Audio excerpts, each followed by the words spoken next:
wrestling, what do you think is the hardest? The physical aspect of it or the mental? Mm. Obviously both of them are very, very hard, but definitely I would say mentally. Wrestling can really like break you down mentally, when it comes to like, just just you deal with a lot of like, man, just like a lot of drama, a lot of people trying to, one up you, people trying to discredit you or just make you feel like you're not good enough.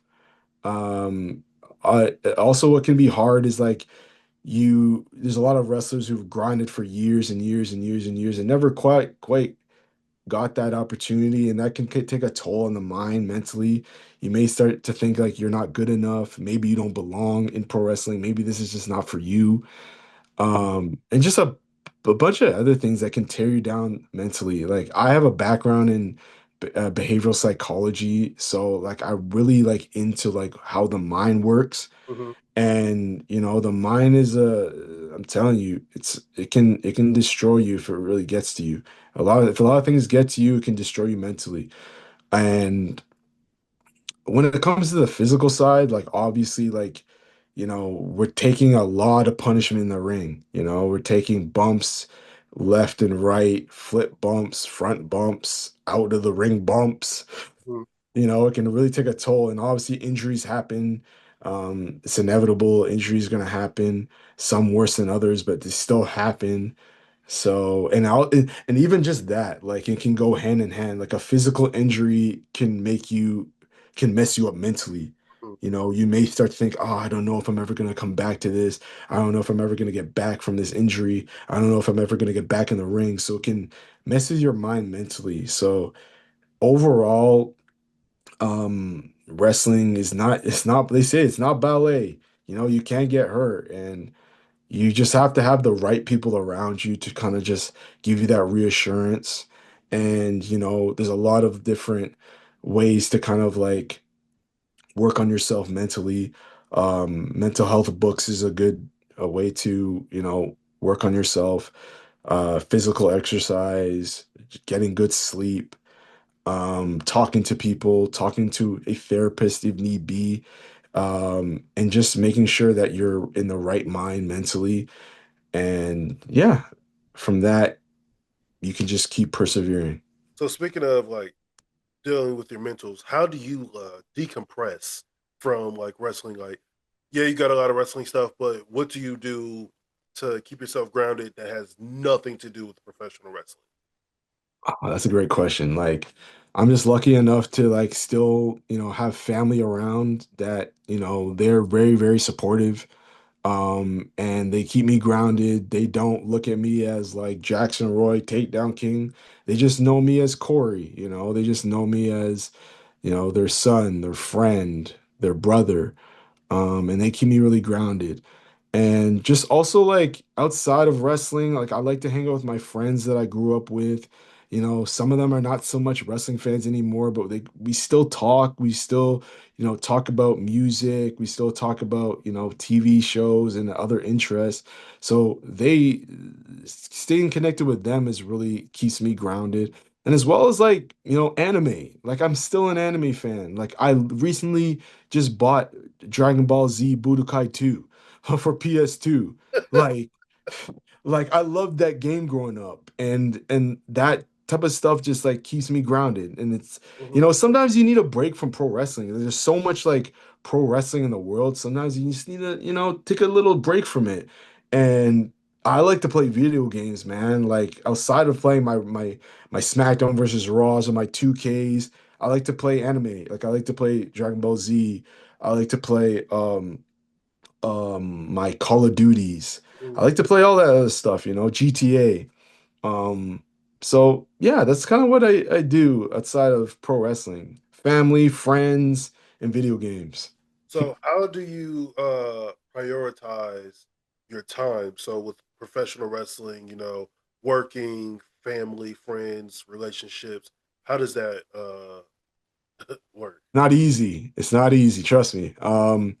I work full time. I work for the school board, so my work schedule is from Monday to Friday from about 8 to 3 p.m. So that chunk of the day is kind of dedicated to work. When I leave work, I come home, relax, shower. Sometimes I might go to the gym. Luckily, my gym is like walking distance, so I get to go there and, stay in shape and stay active.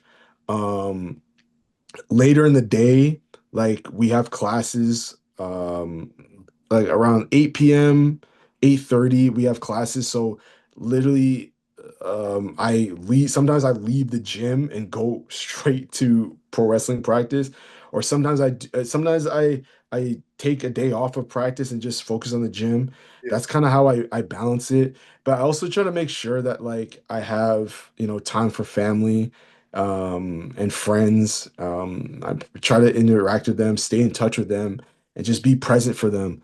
I'm lucky enough, like I said, that I work for the school board, so I'm lucky that I have my weekends off that I can dedicate to pro wrestling. And like March break, I have off, spring break, I can dedicate to wrestling, as well as like summer break. So those are the times I can like really go full force into pro wrestling. But yeah, it's like I said, it's not easy, but I try my best just to kind of like balance my days, my weeks, my months. I put everything in the calendar. I make sure that like any type of booking I have, I plug it right in so I know that okay, this day at this time I gotta be here for this show. And yeah, that's kind of how I work everything around. And yeah, it's not easy though. So how did you come up with the Jackson Roy persona? Oh, okay. So Jaxon Roy, firstly with the name, um, when I first started wrestling, like we had to come up with names. A lot of the guys that I came up with used their own name, and I never wanted to do that. I always liked like I have my real name and then I have my wrestling name, kind of like a superhero. Like there's Clark Kent and there's Superman. You know what I mean? Um, so I kind of just always liked that.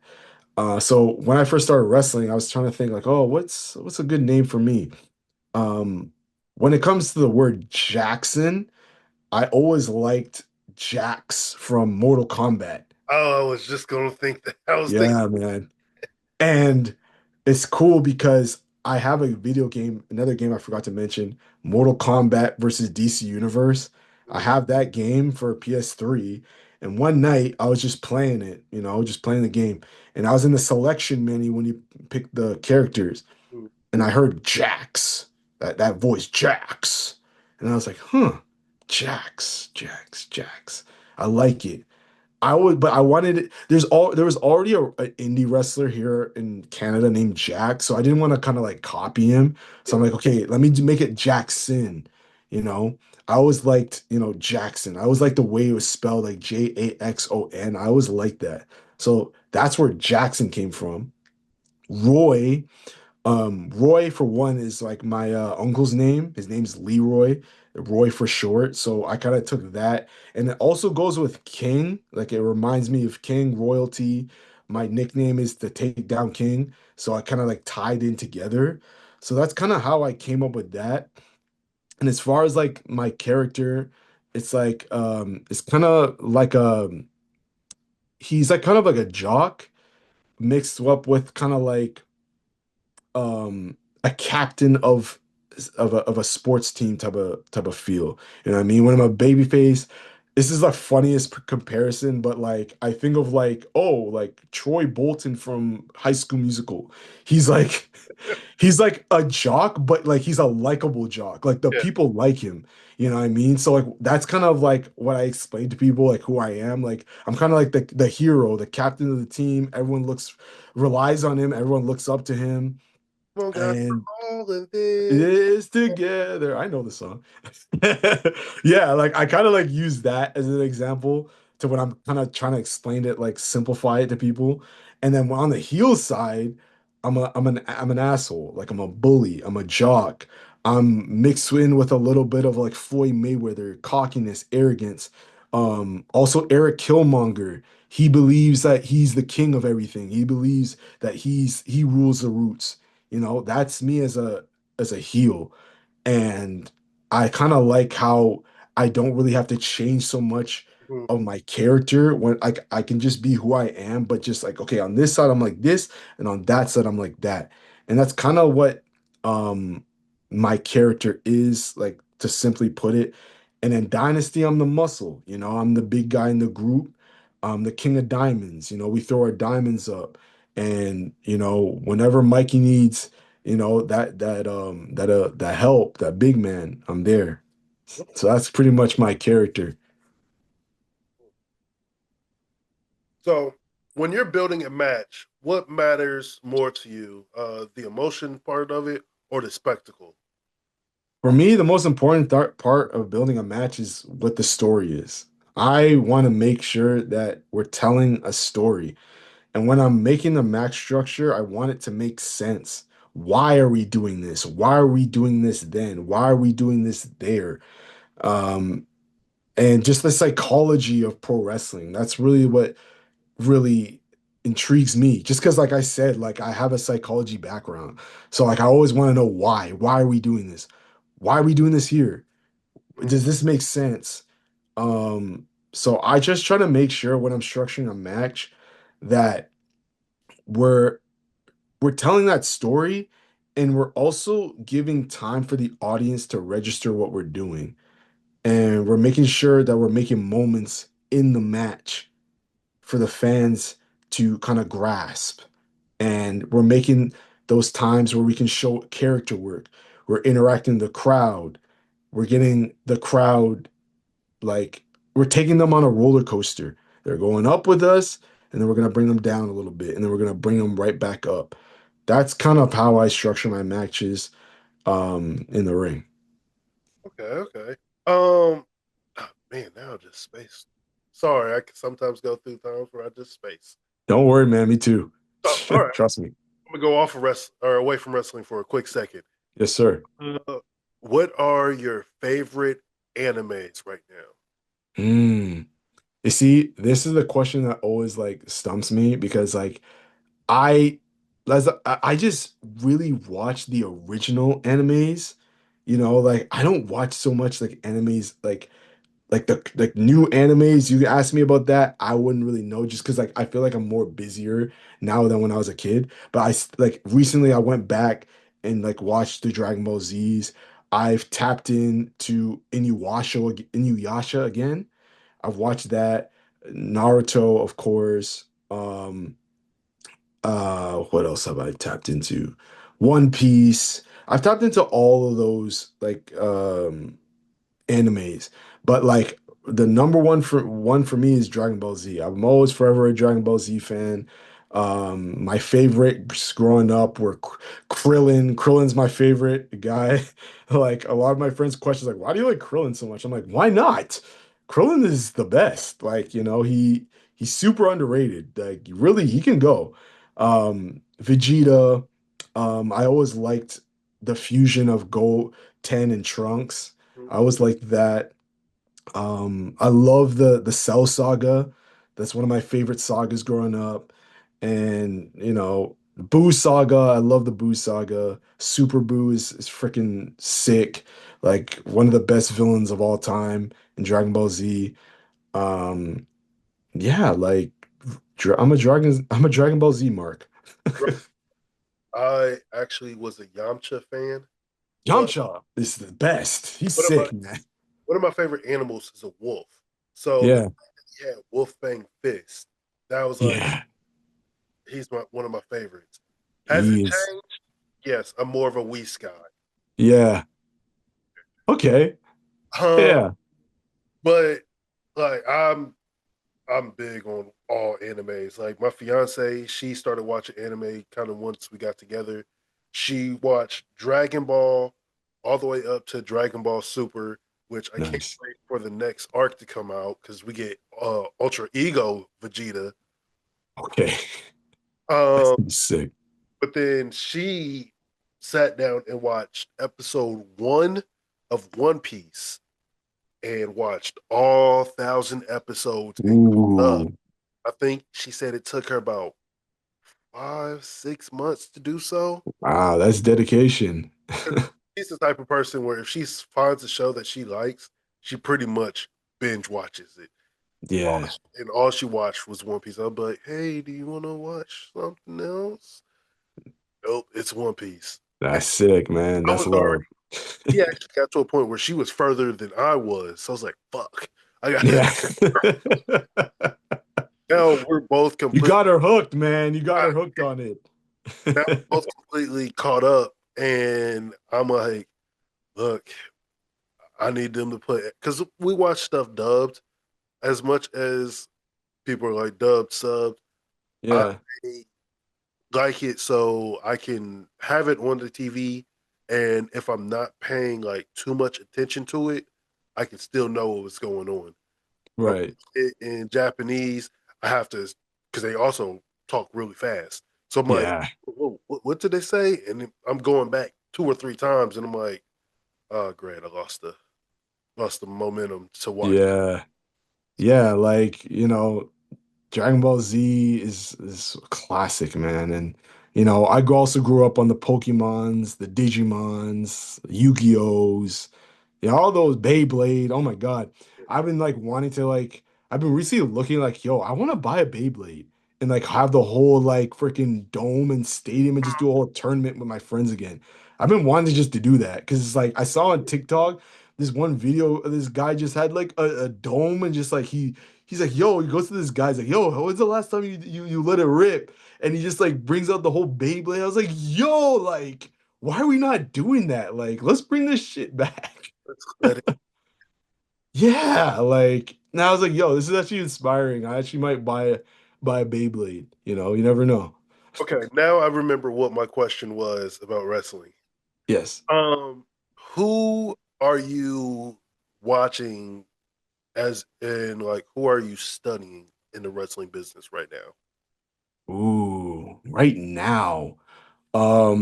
There's a lot of guys that are still wrestling, but like I've studied them for like years, like even growing up, even before I got into wrestling, I just would watch them like, oh, I love the way this guy wrestles. Jonathan Gresham, is a guy that like he's a wizard in the ring. Um, and just guys like the Techers, Jonathan Gresham, Brian Danielson, um, guys like who's another one? Guys I grew up. AJ Styles, of course.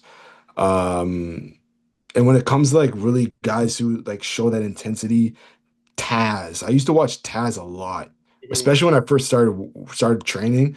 A lot of the guys told me like, "Yo, go study Taz. He's just like super underrated, definite Hall of Famer. You're a suplex guy. He's a suplex guy, so definitely study him." Benjamin, Samoa Joe. Those are kind of like some of the guys that I studied.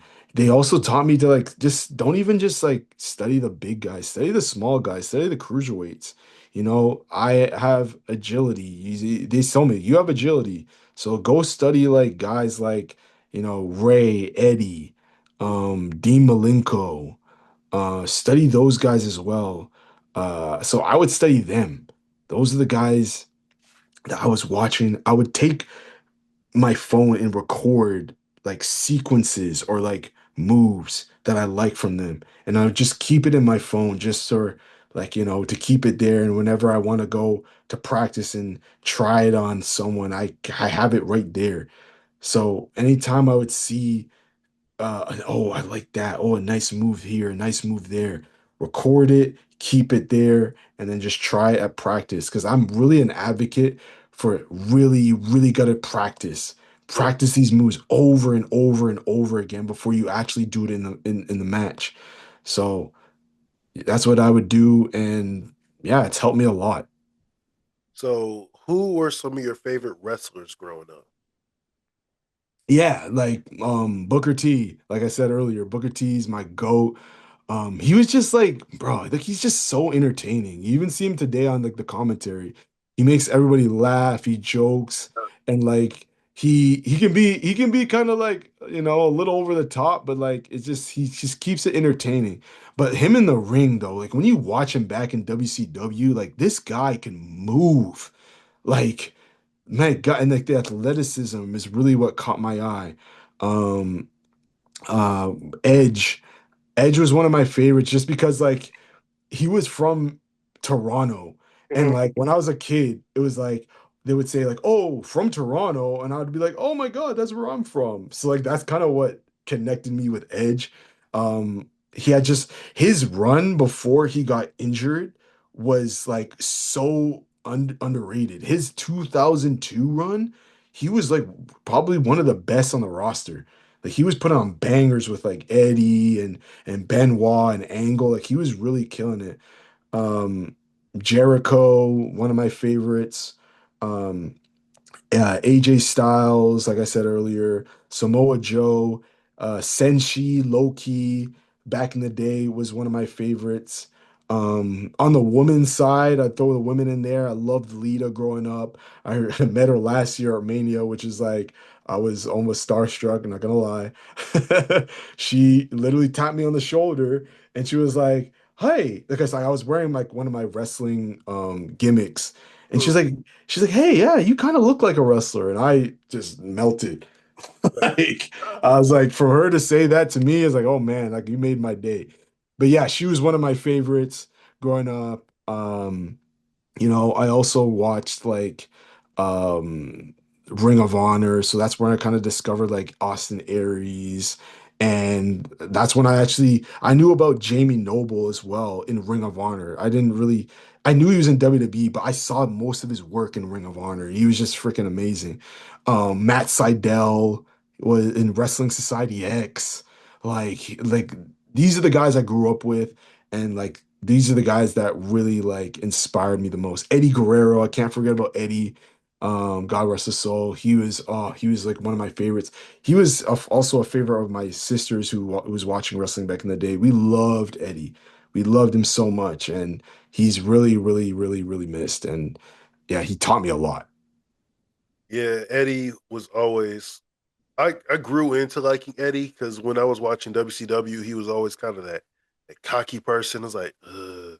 Plus, I'm a huge Rey Mysterio fan. Like Yeah.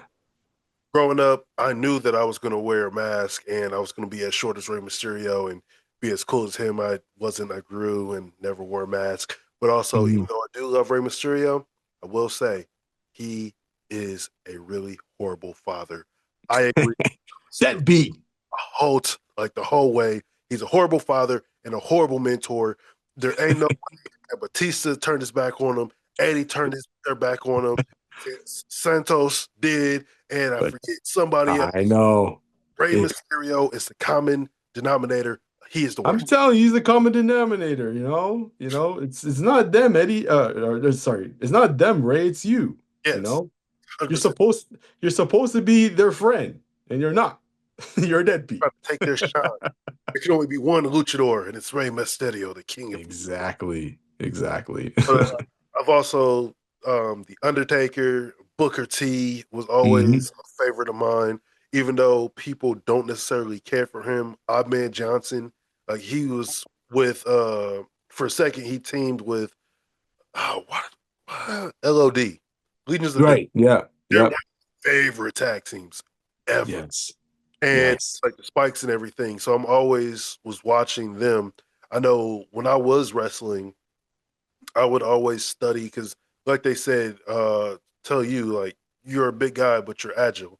Hmm. I always looked at people like Vader, Umaga, Yokozuna, people who were like big guys, but they were agile. The reason why I was like, oh, I want to practice the moonsault is because I saw Vader do it. And it's like, if they can do it and they are a lot bigger than me, then I know that I can do it. So I was always pushing myself to not necessarily keep myself into one uh fighting style when it came to professional wrestling because everybody wants to be that brawler, Hmm. Stone Cold Steve Austin, Brock Lesnar type, but it's like some you need those technical wrestlers, you need the high flyers. Everybody's specialty is needed in wrestling, but I wanted to be a jack of all trades. Absolutely. Yeah, that's me too, man. Like I want to study all the styles. Like I don't want to just be put in a box of like, okay, this guy's just a muscle, he's the brute, the powerhouse. Like I want to, I want to move a little bit because those are just like the guys I grew up watching. The big guys, they moved like Umaga. I'm glad you brought him up. Like my goodness, what an athlete he was, Samoa Joe, I'll mention him again. Like, Keith Lee, like he was freaking amazing. Like these are the guys, these big guys that can move. And I want to be, like you said, like I want to be a jack of all trades. I want to, I was even telling Mikey, like, in our next match coming up, like I want to dive. Like I want to dive out the ring, man. Like as I'm not, but I'm not scared to do it as long as someone catches me, as long as they can catch me and I can trust them to catch me, I'll do it. Just because it's like I want to show that I can do that type of stuff. Obviously it comes with a risk, but if as long as I can trust the person that can catch me, I'm willing to do it. Just to just show that, like you know, I can do other stuff than just be a powerhouse, just be the big guy. So Uh, I used to, my dives were so simple where I would just run and then just do a front flip and just go back. And like, all you have to do is just catch me and then just throw me and I'll land on my feet. I know yeah, once two people just just bam. dropped it. And then, Damn. uh, I know. and then like I would do just a basic jump over and then just do a crossbody. That way, if you're gonna miss, I'm just gonna land on my feet or I can protect myself. Yeah, I can't trust you to protect me. It's a long day. It's a long. I know. I know. It's frustrating, but that's why you gotta have that conversation. But you gotta have to give them that look like, hey, catch me. Yeah. Right? But before I let you go, what shows do you got coming up, or like where are you traveling next to out of state, in the state, or in the country? Yes, sir. Yes, sir. So coming up in the next couple weeks, we have NCG. Um, Northern, or sorry, Noble Championship Group. We have that coming up February. Me and Mikey are going to be in a ladder match for the tag team titles. We're trying to get back our tag team titles that was stolen from us from the congregation. Um, this is our third match. This is the blow off match, big ladder match for the tag team titles, February 21st. We have that coming up. We have a good promo coming soon. You're gonna see it. Oh man, I'm so excited for us to drop that promo. I can't wait. It's so good. So we have that coming up on March 7th. I'm gonna be in a Fatal 4 match for UCW. It's a new up and coming promotion in Toronto. I'm in a Fatal 4-way, and yeah, it's actually not too far from where I live, just down the street. So I'm I lucky I love this can type of just, show. yeah, I don't have to worry about being late or nothing like that. I can just wake up and get to the show in no time. So I have that coming up March 7th. Um, Further down that month, or actually no, like in April, me and Mikey will be going to Mania for Mania weekend. So we're gonna try to, network like I said earlier, network out there and just, see what we get into out in Vegas. We went there last year. This year we're hoping to get, if we don't get booked, it's cool, but we'd like to get booked on a show. You never know. Actually, but before that, in March, I think I told you earlier, I'm going to be going to train with Booker T at Reality of Wrestling. So I'm like super excited about that. I'm super excited to meet him. This, if I do see him, this would be like the first time I'm ever meeting Booker T. So, but besides that, like I just want to be there, be in his school, train with the people, meet the trainers, meet the trainees, and just, have the best time. Just show what I got out there. And then further down, we actually just were contacted by a new promotion coming up here in Toronto. It's called UWA. and they're getting cooking, man. Like they have a lot of good things coming their way. They have a lot of like a network within the city, Mhm. and they're trying to like bring in some big names for their big show. And they're cooking, man. I'm telling you, this promotion, I was actually just before I got in this interview, I was actually just on the phone with the promoter, and he was just telling me all the ideas that they have. And like, oh man, I was just getting excited. I was just getting really pumped up to be a part of their first show. And in that show, I'm actually going to be wrestling Jonathan Gresham. So yeah, Oh, yeah, so like that's some big news. I just found out literally 2 days ago. okay. So that's July 17th in Toronto, and I'm super excited for that, man. And you never know. Bookings come here and there, but that's what I have coming my way in 2026. All right. Well, I appreciate you for hopping on here. I'll let you go. I gotta get date night started with the fiance. Yeah. Anime? Watching anime? No, we're going to a paint and sip event. Okay. Okay. Okay. I both love painting, and I've been drinking a lot more wine lately. Hey man, I don't blame you, man. But That's a good one. and I'll hit you up. I'm supposed to actually be in Toronto sometime next year for my bachelor party, so I'll definitely. Okay, okay, yeah, for sure. Definitely hit us up and we can see what we can do. That's good. All right. Have a good night, man. All right, take care, man.